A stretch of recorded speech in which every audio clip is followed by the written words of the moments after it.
She collapsed on the cold pavement just as the iron doors of the Hells Angels clubhouse creaked open, her small body folding like it had finally surrendered to a world that never noticed her pain.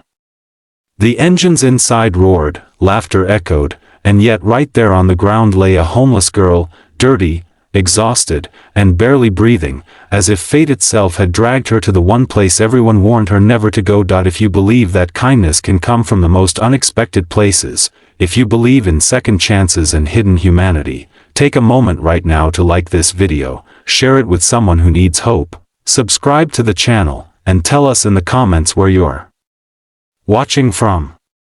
Your support helps stories like this reach hearts that need them. Her name was Lily Carter, though no one had spoken it in months. At 17, life had already taken everything from her.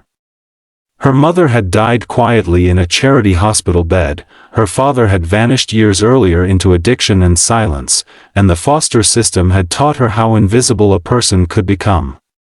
Lily learned to survive on half-eaten meals, abandoned bus stations, and nights where fear wrapped around her tighter than any blanket.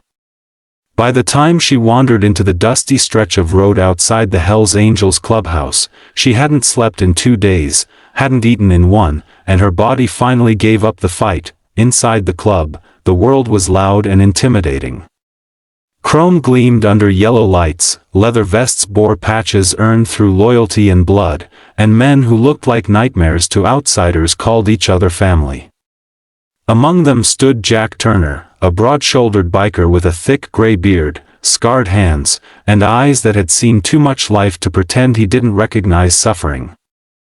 Jack had lived hard, lost friends to the road, buried regrets deep beneath engines and discipline.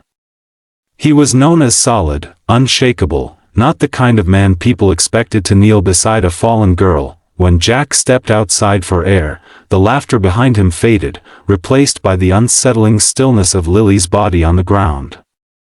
He saw the dirt on her face, the torn yellow shirt clinging to her thin frame, the shallow rise and fall of her chest.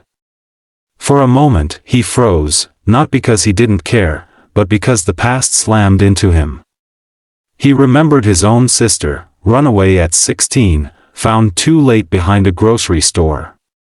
That memory never left him. No matter how loud the engines got, Jack moved without thinking.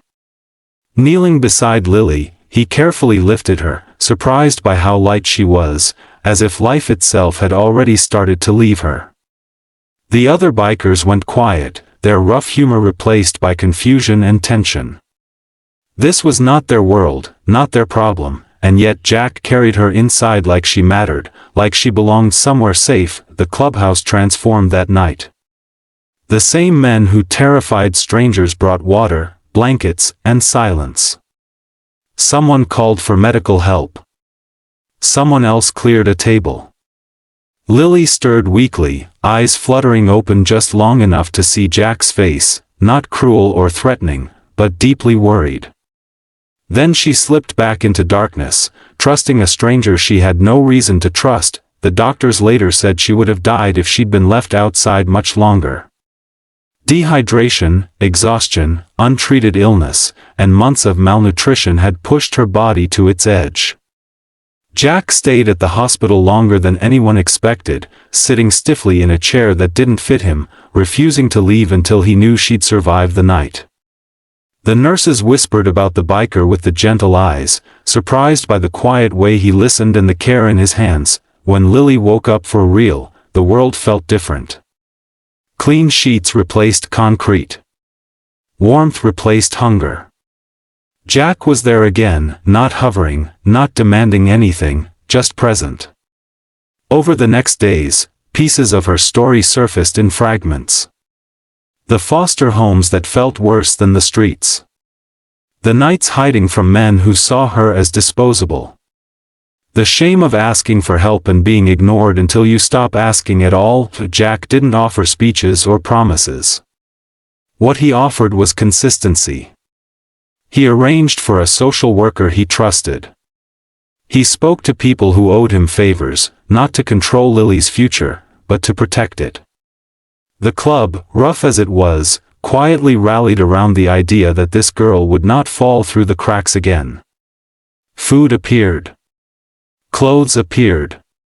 A safe place to land once the hospital released her. Lily struggled with trust. She expected abandonment, expected kindness to come with conditions.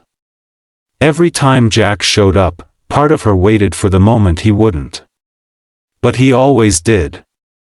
Not as a savior, not as a hero, but as someone who understood that survival sometimes depends on one person choosing not to look away. Weeks turned into months. Lily went back to school through a special program, her hands shaking the first day she walked into a classroom again.